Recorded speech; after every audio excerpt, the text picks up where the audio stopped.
ارے بچوں، آج میں آپ کو ایک طوطے اور الو کی کہانی سنانے جا رہی ہوں۔ ایک دفعہ کا ذکر ہے کہ ایک طوطا اور طوطی کا گزر ایک ویرانے سے ہوا۔ ویرانی دیکھ کر طوطی نے طوطے سے کہا کہ کس قدر ویران گاؤں ہے۔ طوطے نے کہا، لگتا ہے یہاں کسی الو کا گزر ہوا ہے۔ جب وہ دونوں باتیں کر رہے تھے، عین اسی وقت ایک الو بھی وہاں سے گزر رہا تھا۔ اس نے طوطے کی باتیں سنی اور وہاں رک کر ان سے مخاطب ہو کر بولا، تم لوگ اس جگہ میں مسافر لگتے ہو، آج رات تم دونوں میرے مہمان بن جاؤ، میرے ساتھ کھانا کھاؤ۔ الو کی محبت بھری دعوت سے طوطے کا جوڑا انکار نہ کر سکا اور انہوں نے الو کی دعوت قبول کر لی۔ کھانا کھا کر رات گزاری۔ صبح کو جب انہوں نے رخصت ہونے کی اجازت چاہی تو الو نے کہا، طوطی تم کہاں جا رہی ہو؟ طوطی پریشان ہو کر بولی، یہ کوئی پوچھنے والی بات ہے، میں اپنے خاوند کے ساتھ واپس جا رہی ہوں۔ الو یہ سن کر ہنسا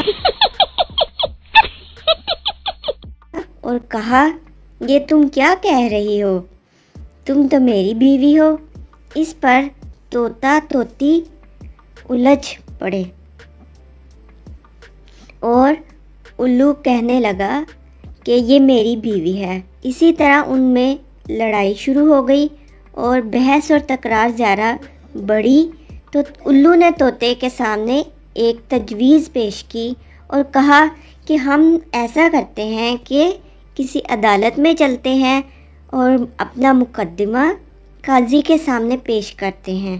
قاضی جو فیصلہ کرے گا وہ ہمیں قبول ہوگا۔ الو کی تجویز پر طوطا اور طوطی مان گئے اور تینوں قاضی کی عدالت میں پیش ہوئے۔ قاضی نے جب ان سب کے دلائل سنے تو الو کے حق میں فیصلہ دے کر عدالت برخاست کر دی۔ طوطا اس بے انصافی پر بہت رویا اور چیختا چلاتا ہوا چل دیا۔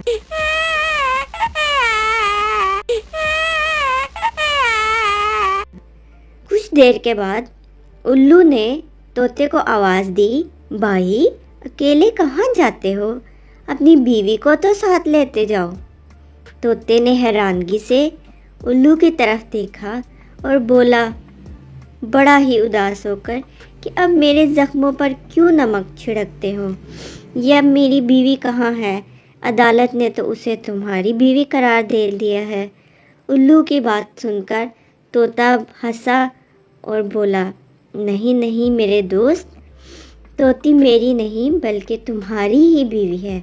میں تمہیں صرف یہ بتانا چاہتا تھا کہ بستیاں الو کے گزرنے سے ویران نہیں ہوتی، بلکہ جب انصاف اور عدل ختم ہو جائے تو بستیاں ویران ہو جاتی ہیں اور ہر طرف ویرانی چھا جاتی ہے۔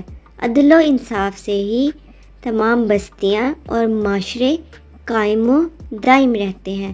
تو بچوں، اس کہانی سے ہمیں سبق حاصل ہوتا ہے کہ ہمیں کسی پر ایسے بہتان نہیں لگانا چاہیے اور ہمیشہ عدل و انصاف سے کام لینا چاہیے۔ تو بچوں، کیسی لگی آپ کو میری کہانی؟